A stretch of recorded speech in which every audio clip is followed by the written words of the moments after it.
René Guénon, Psychologie. Partie Connais-toi toi-même. Chapitre 1. Objet de la psychologie. Sous-titre Distinction des phénomènes psychiques et des phénomènes physiques et physiologiques. Quand on parle de psychologie, il peut s'agir de deux choses très différentes qu'il est indispensable de bien distinguer tout d'abord. D'une part, la psychologie métaphysique, c'est-à-dire la connaissance de l'âme, envisagée en elle-même dans sa véritable nature, et d'autre part, la psychologie proprement dite, positive ou expérimentale, qui est seulement l'étude des phénomènes mentaux et qui par suite doit être regardée comme une science de fait, au même titre que les sciences physiques et physiologiques. Nous n'avons à nous occuper que de cette dernière. Le terme de psychologie a été employé pour la première fois au XVIe siècle, et même la psychologie expérimentale est d'origine plus récente encore. Sa constitution, comme science distincte, ne date que de la fin du XVIIe siècle et remonte à John Locke. Il ne faudrait pas conclure de là que les questions que traite cette psychologie étaient entièrement ignorées des anciens, mais seulement qu'elles ne les intéressaient pas spécialement, de sorte qu'ils ne les ont envisagées qu'incidemment et sans éprouver le besoin de les réunir en un corps de doctrine nettement défini. La première question qui se pose en psychologie est celle-ci. Y a-t-il des phénomènes psychologiques originaux, ou en d'autres termes, les phénomènes qui font l'objet de la psychologie sont-ils véritablement distincts de ceux qu'étudient les autres sciences ? S'il n'était pas ainsi, la psychologie, au lieu d'être une science indépendante, devrait se réduire à n'être qu'une partie ou branche de quelque autre science, de la physiologie par exemple. Et en effet, Auguste Comte voulait la faire rentrer en partie dans la physiologie et en partie dans la sociologie. Il est donc nécessaire, pour se rendre compte de ce que doit être la psychologie, ou mieux, pour savoir s'il doit y avoir vraiment une psychologie, de résoudre avant tout cette question préliminaire. Premièrement, nous admettrons d'abord que les phénomènes qui ne sont pas psychologiques existent tels qu'ils apparaissent à l'observation immédiate, et nous allons montrer que s'ils existent ainsi, il existe en face d'eux d'autres phénomènes très différents, qui sont les phénomènes psychologiques. La question se pose d'ordinaire ainsi. Y a-t-il des phénomènes psychologiques distincts des phénomènes physiologiques ?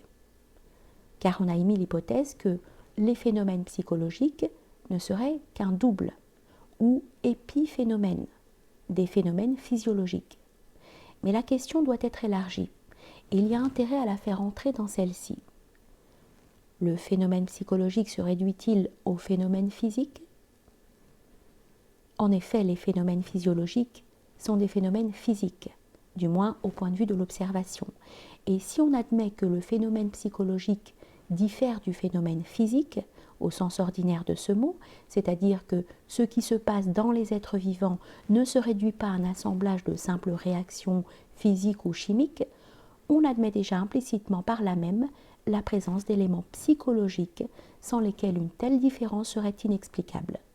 Et par suite, c'est qu'on admet que la psychologie doit avoir une existence indépendante. Voyons quels sont les principaux caractères par lesquels les phénomènes physiques se distinguent essentiellement des phénomènes psychologiques. Les phénomènes physiques sont donnés dans l'espace et dans le temps, ou bien ils sont juxtaposés et formés de parties juxtaposées dans l'espace, ou bien ils sont rapportés tout au moins indirectement à l'étendue. De là résultent d'autres caractères. Se développant dans l'espace, les phénomènes physiques sont localisables. Se développant à la fois dans l'espace et dans le temps, ils sont mesurables, et cela par le moyen du mouvement. Au contraire, les phénomènes psychologiques n'ont pas d'étendue. La sensation de la vue elle-même, en tant que sensation, ne peut pas être dite étendue. On ne peut dire qu'une suite de sensations forme une longueur. Alors même que les phénomènes psychologiques ressemblent aux phénomènes physiques, ils en diffèrent essentiellement. Les phénomènes physiologiques consistent uniquement en des mouvements des organes, alors qu'il n'y a rien d'analogue pour les phénomènes psychologiques. Par suite, les phénomènes physiologiques peuvent, comme les autres phénomènes physiques, être localisés, c'est-à-dire situés dans l'espace, tandis que les phénomènes psychologiques ne peuvent pas l'être. On ne peut localiser tout au plus que certaines conditions physiologiques de quelques phénomènes psychologiques et non ces phénomènes eux-mêmes. Ceux-ci, n'ayant pas de caractère spatial, ne sont pas mesurables en eux-mêmes car on ne peut mesurer directement que l'étendue. Pour ce qui n'est pas étendu, une mesure n'est possible qu'indirectement au moyen d'une représentation spatiale. Mais même pour ce qui est de cette mesure indirecte, on peut bien mesurer ainsi la durée des faits psychologiques, non ces faits eux-mêmes. Les faits psychologiques en effet sont ou semblent être dans le temps, et ce caractère temporel leur est commun avec les faits physiques. Mais l'absence de caractère spatial suffit à marquer entre les uns et les autres une différence de nature. Sans doute, les phénomènes psychologiques, soit par leur contenu, soit surtout par leur concomitance, action du milieu extérieur et réaction organique, correspondent très souvent, sinon toujours, à des phénomènes physiques, mais les uns et les autres n'en diffèrent pas moins profondément, car ils sont hétérogènes dans leur nature et jusque dans leur correspondance. Nous avons dit que les phénomènes psychologiques ne sont pas mesurables, et nous devons le maintenir malgré les tentatives des psychophysiciens. Les résultats auxquels ceux-ci sont parvenus ne prouvent rien contre cette affirmation. D'ailleurs, quand on parle d'intensité en psychologie, d'intensité d'une sensation par exemple, on ne prend pas ce mot dans son vrai sens quantitatif. Et ce qu'on appelle différence d'intensité n'est en réalité que complexité inégale et pure différence qualitative, donc quelque chose qui n'est pas réellement mesurable. Plus on considère les phénomènes psychologiques, plus on voit qu'ils diffèrent des autres faits, et que par suite, ils doivent avoir des lois spéciales. Plus aussi on constate directement l'existence de lois spéciales, ce qui démontre qu'on a affaire à un genre de faits vraiment spéciaux. Il y a des différences particulièrement remarquables entre les modes de perception de ces deux sortes de phénomènes. Les phénomènes physiques sont connus par le moyen des sens, tandis que les phénomènes psychologiques ne peuvent l'être de la même façon, car ils ne tombent pas sous le sens, par là même qu'ils sont, comme nous l'avons dit, dépourvus de caractère spatial. Tout ce qui tombe sous le sens est situé forcément dans le temps et dans l'espace.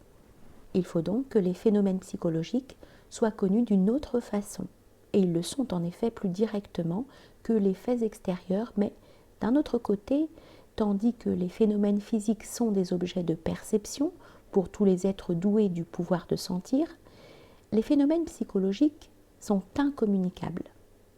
Chacun ne peut avoir conscience que des phénomènes psychologiques qui se passent en lui-même. Les différentes consciences peuvent se transmettre ces phénomènes les unes aux autres par le moyen de signes sensibles.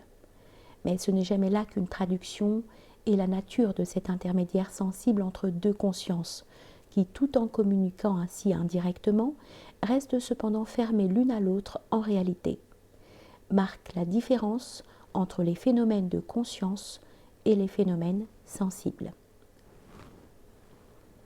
En ce qui concerne plus spécialement la différence entre les phénomènes psychiques et les phénomènes physiologiques, on peut ajouter que le parallélisme entre la physiologie et la psychologie, sur lesquels on insiste souvent, ne se produit pas toujours en réalité. Par exemple, on a constaté des cas de paralysie physiologique non accompagnés de paralysie psychologique. D'une façon générale, on peut dire qu'il y a plus d'exemples de l'influence du psychologique sur le physiologique que de l'influence inverse, du physiologique sur le psychologique.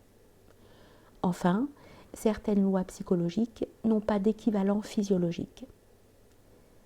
En posant la question comme nous l'avons prise jusqu'ici, on distingue deux séries de phénomènes, les phénomènes psychologiques et les phénomènes physiques, séries entre lesquelles il peut y avoir des correspondances, mais qui ne sont point vraiment parallèles pour cela et qui montrent de l'indépendance et de l'originalité jusque dans la façon dans laquelle ils agissent les uns sur les autres. Telle est la conclusion à laquelle nous arrivons de cette façon et que nous pouvons formuler de la façon suivante.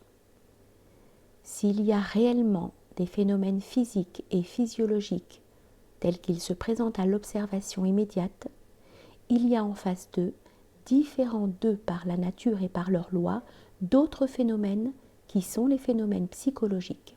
Et par suite, il y a place, à côté de la physique et de la physiologie, pour la psychologie, car cette science a dès lors un objet véritablement distinct, original et réel. Deuxièmement, si nous envisageons maintenant le phénomène physique, en y faisant rentrer le phénomène physiologique dans sa conception scientifique, il n'est pas possible non plus de confondre avec lui le phénomène psychologique. La physique et la chimie moderne ont pour tendance essentielle d'étudier les phénomènes sensibles, ou en faisant en quelque sorte abstraction, en y substituant la conception de mouvements vibratoires et ondulatoires. Les phénomènes physiques ou chimiques sont donc considérés comme des phénomènes mécaniques. Nous n'avons pas à rechercher ici si cette réduction est entièrement légitime. Il nous suffit qu'elle réponde en fait au point de vue auquel se place la science actuelle. Quant à la mécanique, elle étudie le mouvement en le représentant par des éléments géométriques. Elle rentre donc dans la géométrie quant à sa méthode, sinon entièrement quant à son objet. De plus, en géométrie, on peut remplacer la considération des figures par celle des formules algébriques, et l'algèbre n'est en somme qu'une partie de la logique de la quantité. La science tend donc, pour étudier les phénomènes, à éliminer ce qui semble constituer leur réalité même et à le remplacer par de l'abstrait. En faisant cela, la science, en un sens, augmente le domaine de la psychologie, car les phénomènes considérés comme elle le fait ne sont plus guère autre chose que des états de conscience. Le mouvement lui-même n'est que l'analogue d'une sensation ordinaire. Au fond, expliquer les phénomènes sensibles par le mouvement, c'est simplement expliquer les sensations par l'une d'entre elles. On voit donc aisément que plus la science avance dans un certain sens, plus en même temps elle fait de place à la psychologie, et plus elle rend vraisemblable l'idée d'une réalité autre que celle qu'elle étudie, et qui constitue son domaine propre. Et plus la science avance de cette façon, plus elle doit renoncer à réduire le psychologique au non psychologique. La science étudie le monde extérieur, considéré comme un ensemble de phénomènes essentiellement inconscients de soi. Mais parmi ces phénomènes, il existe des consciences dont l'activité est sans aucun rapport de ressemblance avec ce qui est le phénomène physique pour la science. Au cas où la science admettrait des phénomènes physiologiques qui ne se réduisent point à des phénomènes physiques ou chimiques, les phénomènes psychiques ne pourraient pas se réduire à ces phénomènes physiologiques. En effet, bien que la pensée doive dans une large mesure s'adapter aux conditions de la vie organique, elle est aussi une perpétuelle réaction sur la vie de quelque chose qui est supérieur à la vie et à la des fins supérieures à celles auxquelles tend la vie. D'ailleurs, comment distinguerait-on le vivant du non-vivant, si ce n'est parce qu'on y voit déjà quelque chose de psychologique? Troisièmement, nous pouvons aller plus loin, car le phénomène psychologique est, comme nous l'avons déjà dit, plus directement perçu que les phénomènes extérieurs. Il est donné plus immédiatement que ceux-ci, qui, pour être perçus, c'est-à-dire pour entrer dans le domaine de la conscience, doivent nécessairement revêtir eux aussi un caractère psychologique. Et même, ce n'est qu'à ce titre que leur existence en tant que phénomène est concevable. Le mot même de phénomène signifiant étymologiquement ce qui apparaît. Ainsi, non seulement le phénomène psychologique ne peut pas être un double du phénomène physique, mais c'est plutôt ce dernier qui, en tant que phénomène, quelle que soit d'ailleurs la réalité extérieure à laquelle il correspond, devrait être considéré comme double du phénomène psychologique. Ainsi, la question que nous posions se trouve en quelque sorte renversée, et on pourrait maintenant se demander s'il y a véritablement d'autres phénomènes que les phénomènes psychologiques. D'autre part, cette conception n'a rien qui blesse les exigences de la science. Que le phénomène extérieur ne soit qu'un double du phénomène psychologique, ou qu'il ait une existence indépendante, il n'en est pas moins vrai que les théories faites par la science à son sujet permettent des prévisions qui se réalisent, ce qui suffit pour les justifier logiquement et pratiquement. Donc, à supposer que les phénomènes physiques extérieurs soient tels qu'ils se présentent à l'observation immédiate, soit tels que la science les envisage, le phénomène psychologique ne peut pas en sortir. Il ne peut en être ni une production, ni une transformation. Il est quelque chose d'une nature différente, donc qui doit être l'objet d'une science également différente.